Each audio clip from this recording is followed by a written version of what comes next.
जी नमस्कार, स्वागत है आप सभी का हमारे चैनल सी टेट अधिगम में। दोस्तों, पिछले दिनों के पेपर के कटिंग में आप देख सकते थे कि 90,700 पदों में 38,000 ही भरे जा चुके हैं।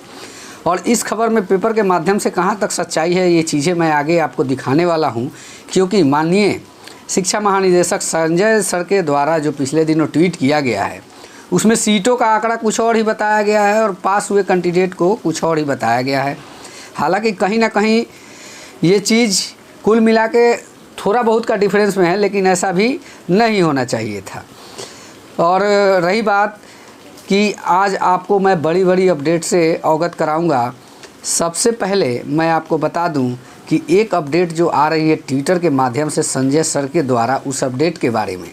तो चलिए पहले जान लेते हैं उस अपडेट को, आखिर अपडेट क्या आया है संजय सर के द्वारा और सीटों की गणना किस प्रकार से की गई है और टोटली कितना परसेंट स्टूडेंट काउंसिल हुए और कितना परसेंट स्टूडेंट काउंसिल नहीं हुए हैं। रिक्तियाँ जो आ रही है, वैकेंट सीटें कितनी बच रही है, इन सब चीज़ों पे आगे की इस वीडियो में चर्चा करेंगे। तो बने रहिए हमारे साथ।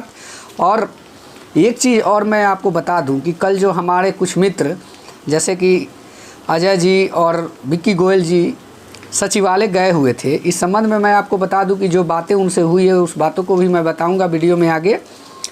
और उनके इंटरव्यू से आपको शाम तक मैं कोशिश करूंगा रूबरू कराने के लिए, क्योंकि ये दो ऐसे पर्सन हैं कि पटना में रह के अपने कामों को बहुत ही बखूबी तरीके से अंजाम दे रहे हैं।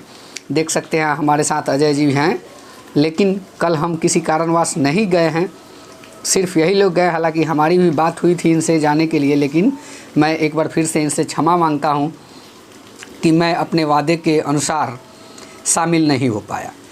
तो चलिए सबसे पहले संजय सर के उस लेटर से रूबरू होते हैं जो ट्विटर के माध्यम से हम लोगों को पता चला है। तो देख सकते हैं आपके स्क्रीन पे जो दिख रहा है क्लास 1 to 5 का ये लेटर है और इसमें कैटेगरी दिया हुआ है जनरल उर्दू बांग्ला। टोटल सीटें जो है 62,714। आप देख सकते हैं जनरल के जो सीटें थे 47,742, उर्दू के 14,836 और बांग्ला के 136। काउंसिल कितने हुए हैं सीटें वो देख लीजिए आप, 26,286 सीटों पे काउंसलिंग हो पाई है। और बाकी सीटें जो बची है उसको अभी आप देख सकते हैं 36,428, यानी कि टोटल सीटें जो हैं वो वैकेंट रह गई है 58% और 42% सीटों पे ही काउंसलिंग 1 to 5 में हो पाई है। जी हाँ, मैं इस चीज़ को कैलकुलेशन करके देख लिया हूँ। अब बात रही कि इसको आप लोग याद करते चलेंगे कि 1 to 5 में 62,714 सीटें थी, तो 94,000 सीटों की बात की जा रही थी। तो और बैलेंस सीट के हिसाब से टोटल सीट कितनी होनी चाहिए। अब बात करेंगे 6 to 8 का। 6 to 8 के सीटों में भी इसी प्रकार से कुछ आंकड़े का खेल हुआ है। देख सकते हैं आप कि टोटल जो सीटें हैं 6 to 8 में 23,200 सीटें जो हैं ये टोटल सीटें हैं। अब आप जोड़ सकते हैं कि 62,714 और 23,206 कितने होते हैं। सीटों की टोटल संख्या 94,000 बताई जाती है, लेकिन कैलकुलेशन करने पे 85,920 सीटें ही आती है। और रही बात कि इसमें भी आप देख लीजिए कि टोटल जो काउंसिल हुए हैं वो लोग कितने हुए हैं आप देख सकते हैं। 11,728 आदमी का काउंसलिंग हो पाया है और वैकेंट जो सीटें रह गई है 11,478 सीटें, यानी कि कुल सीटों की संख्या में 44.243 काउंसलिंग हुई है और 44.143 वैकेंट रह गई है। यानी कि टोटल अगर कहा जाए तो सीटों की संख्या में 50% सीटें वैकेंट आ रही हैं, क्योंकि यहाँ पे 94,000 के जो दावे किए जा रहे हैं इसमें से 8,000 सीटों का कहीं भी अता पता नहीं है। देखा जाए तो आधी सीटें रिक्त आ रही हैं।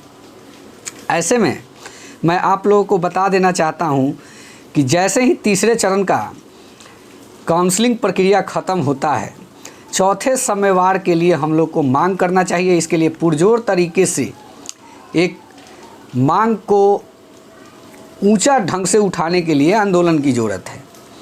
मैं यही कहना चाहूँगा कि अभी फ़िलहाल जो भी आंदोलन की बात की जा रही है हमारे साथियों के द्वारा, इसमें कहीं ना कहीं कुछ त्रुटियां हैं। क्योंकि अगर मैं ये नहीं कह रहा हूँ कि आंदोलन नहीं होना चाहिए, किसी स्टूडेंट को बुरा ना लगे, मैं अपनी राय देना चाहता हूँ। अगर मेरी राय पसंद आए तो आप लोग ज़रूर बताइएगा।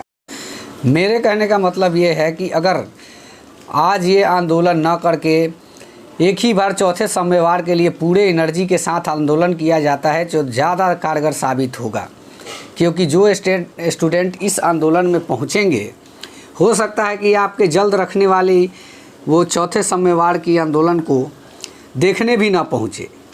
इसलिए मैं कहना चाहूँगा कि सभी स्टूडेंट को एक्टिव रखने के लिए इस बार थोड़े गैप की भी ज़रूरत है, मेरा जहाँ तक मानना है। अब मान लीजिए कि नीरज जी के द्वारा 1 तारीख को आंदोलन का आगाज़ किया गया है, ऋषिकेश जी के द्वारा 5 तारीख का आंदोलन को आगाज़ किया गया है।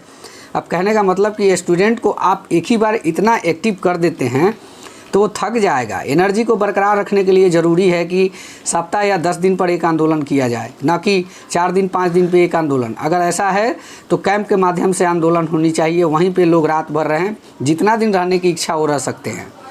ये डेली बाई डेली घर से बुलाना कहीं तक ये मतलब कि एक आंदोलन का हिस्सा नहीं है। तो सीधे सीधे मैं यही कहना चाहूँगा कि ये जो है इस पर ध्यान देने की ज़रूरत है हमारे वरिष्ठ साथियों के द्वारा कि कहीं हमारी बात गलत है तो प्लीज़ हमें भी बताएं, और अगर सही कर रहे हैं तो इस बात को भी संज्ञान में लें। और बात करते हैं, कल जो हमारे साथी गए हुए थे संजय सर से मिलने के लिए, हालांकि उनकी मुलाकात संजय सर से नहीं हो पाई, अमरिंदर जी से मुलाकात हुई जो कि प्राइमरी डायरेक्टर हैं।